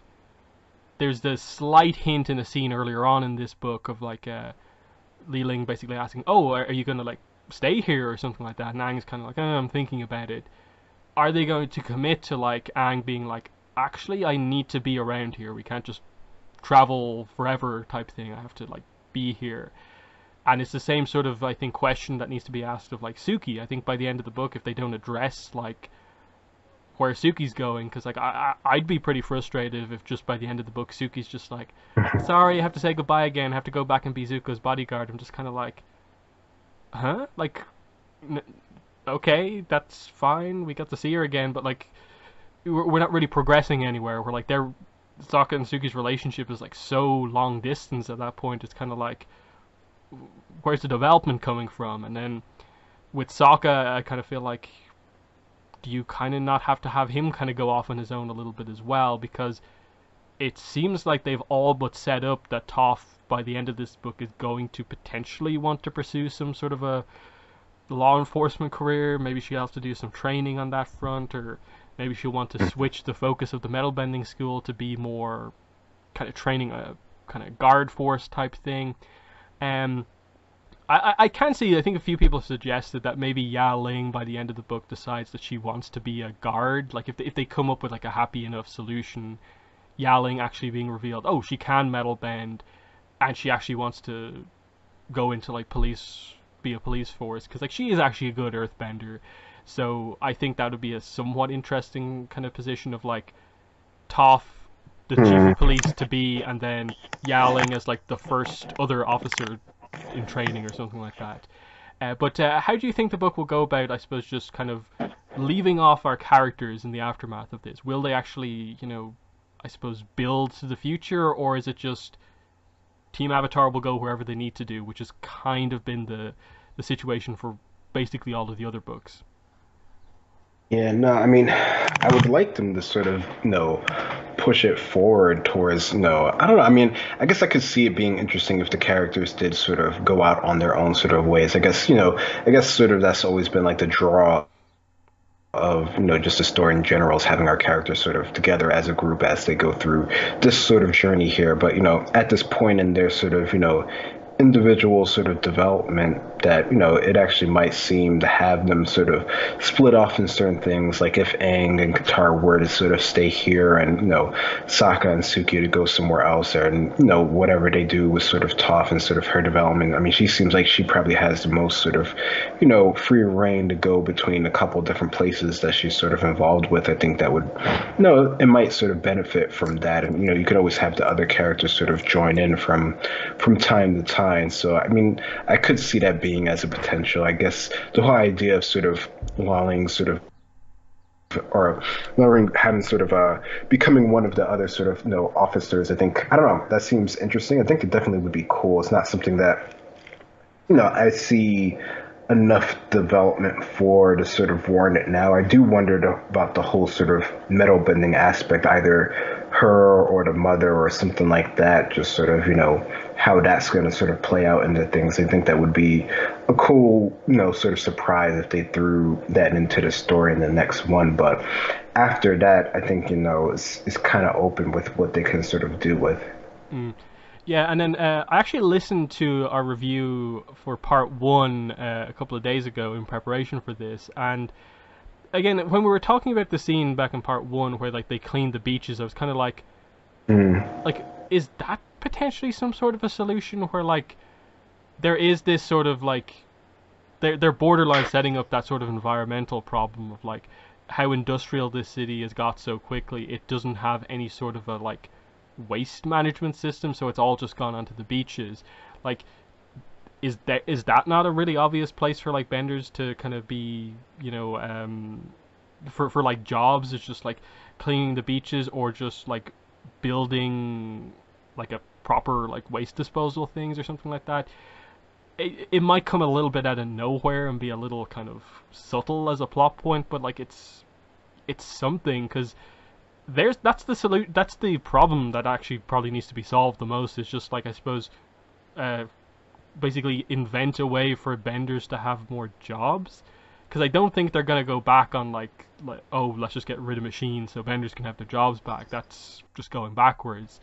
So something new has to be created, and it might be that. Like, as much as I kind of like it, I'm like, it's probably way too early for like pro bending to be invented, and those type of things. But you know, I think the machine point I made earlier on could be sort of the situation, because like I suppose the example that we have is the machine that the lightning benders use to create electricity. Hmm. Like, that's a very specific machine built for firebenders to use their lightning with.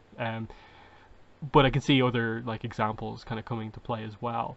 Um, I suppose ultimately they might just go down the road of like, okay, this city sort of needs to like build from the ground up. Like, does no one have a problem with the fact that like the governance of this town is just by business people, and the business people are the government, and there's no police force, and there's no like this, that, and the other for anything else. Like, it feels like the town is just missing so much, and all it has is like business. So, there's probably tons of ways to kind of open up, jobs for people just with like different public services that the business people probably haven't thought about before. Um, but yeah, Greg, is there any final points that you want to make about part two, or like speculation going into part three? No, I think there's definitely potential for this that at least be interesting by the end of it and not be a complete sort of like retread or sort of foretelling of sort of what's to come later on. I think we've at least met some sort of interesting characters. I think I just sort of hope that they develop on them a bit more, and especially with Toph and seeing, just I don't know, it's funny with Toph just because we know where she ends up, and she's not. She almost seems like she could be ready to sort of get to that point, but maybe she's still a bit too sort of young to really sort of mature into what we see her become later on. Mm. Yeah, she's still a bit too, smash heads, I suppose, from this book is the Hmm. problem there. And where does that kind of fall away and so on. But I think that's just the problem that like, yeah, we kind of need to advance time a little bit, because Sokka hasn't moved in any way kind of towards being a better leader just yet, and that's why I definitely lean towards, like you said earlier on, like something along the lines of Sokka and Suki deciding to like travel together, like somewhere else, even if it's just some sort of weird vacation thing for the two of them, or to search for his space sword, or go to Kyoshi Island, or go back to the south, because she was notably absent from North and South. She didn't show up at the end, even though apparently everyone was there. But yeah, I suppose we'll just do final thoughts now on part two.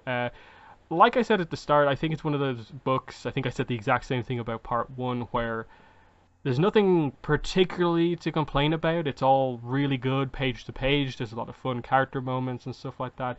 It's just not particularly eventful. There's not a ton of stuff coming out of part two, even including part one, that you can discuss. That's not just like, we'll see what happens in part three. Like, it feels like everything is left for part three to do, and there's a lot to do, more so than I think most of the other books. I think like it's left everything for part three to do, and I feel a little bit more could have been done in part one and two to set things up, if not just to give part three a little bit more space to breathe. And like I said, I think my only overall complaint would just be that, yeah, it just the flow of the book is just, the investigation, something that we were already privy to as the readers. It just meant that a lot of the main page to page of this book was just stuff that we already know, and it's just kind of like, okay, get to the show, get to the show, get to the fireworks factory, get to the conclusion, and and it's just really the fun little character moments along the way that I don't really like overly praising the books for, just because to me it's an expectation rather than like a unique thing about the book, that it has, it writes the characters in character. And at least for me, I think all of the books going all the way back to The Promise have had all the characters in character completely. Like, I think Jean Yang wrote Toph, just as good as this. This is just her to turn up to 11 here, which is fun, but also I suppose as much as like we liked all the scenes here, it's still just they're sort of teasing Chief of Police Toph, but are they actually going to do anything with it by the end? Like, it's fun to have those references, knowing where she's going, but if by the end of part 3 they are not actually setting up some sort of a thing where, like, I actually like doing investigation, I'm going to learn how to do this or that, then kind of what was it all for, in a way? So it's one of those ones where, like, I come across a little bit more negative on the book than I actually am, in that, like, I think when I did like my video review, I said, look, if you want a number, like, I give the book like an 8 out of 10, or like 7.5, 8 out of 10. I really like the book. It's just, I feel most of the Avatar books have the potential to be 9s and 10s out of 10, and it's just them not having quite the level of depth that, say, The Promise, The Search, The Rift, some of those earlier comics had. That kind of are the things that hold it back. But what are your final thoughts on Imbalance Part 2? Yeah, no, I definitely can see how that number would come into fact because it's a good book. It's not bad, but I guess I don't know, maybe a lot of the number sort of 2 books, they're sort of just pushing through towards getting to the next sort of thing, and I don't know, that kind of feels like the whole sort of, I guess, series up until this point now. Is this is just sort of it's a good, it's an interesting story. It's telling a part of the world, and even if it's a bit of a retelling of stuff that we have seen from the actual sort of show here. This is just sort of the originating sort of idea of the concepts that we sort of see later on. So it's nice to see how they're sort of starting to come into play here, but it doesn't, there's nothing overly sort of like amazing or sort of interesting about it that sort of makes it sort of stand out on its own as compared to some of the earlier ones, just because just of what the content that those ones tied into, and maybe because I don't know, maybe it's because those ones were so more connected with the show rather than this point here that is sort of it's not enough newness to be really sort of cool, but it's still too close to the original sort of series. So it's in the middle there, which is why I guess a lot of people are always sort of thinking about pushing the story further into the future, not towards not quite yet core or anything like that, but somewhere in the middle where we don't have as much of a reference point on our characters. Like, we still everything that they've done now is still what we expect them to do. Mm. Yeah, so that's the review for Imbalance Part 2.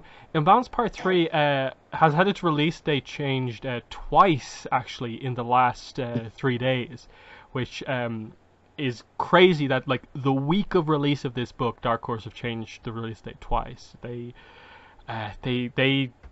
I don't know where the timing for this comes from, but at the start of the week, the book was coming out September 10th, 2019. On, I think, Thursday, the release date was changed to September 17th, and as of yesterday, the release date is now the 24th of September, so it's overall been pushed back to 2 weeks. Nothing too crazy in that. I suppose this probably will be the finalized date. I can't really see it changing all that much. But still, it's never nice to get, especially after a book like this, where, like, it's like, last page is amazing, I can't wait for part 3. Wait, they delayed it. Like, what are they doing? And then the final thing as well to say is that we have another book to review next week. Runes of the Empire Part 1, the first part of the second core comic, is out next week. I've already read it, of course, because I got review copies for both of these books, and I can definitely say I think it's a better book than this one, so that's something to look forward to. And yeah, it's a good example of, I suppose, the difference between having a really notable thing like Kuvira in a book versus your plot just kind of being a little bit of a reference to Korra. But yeah, that's something we'll be reviewing next week. That book is obviously out on the 21st of May everywhere, and then the comic book store release date is the 22nd. But yeah, we'll be reviewing that. But that has been the podcast for this week. It's been myself and Greg. Thanks for listening, and bye. Bye bye.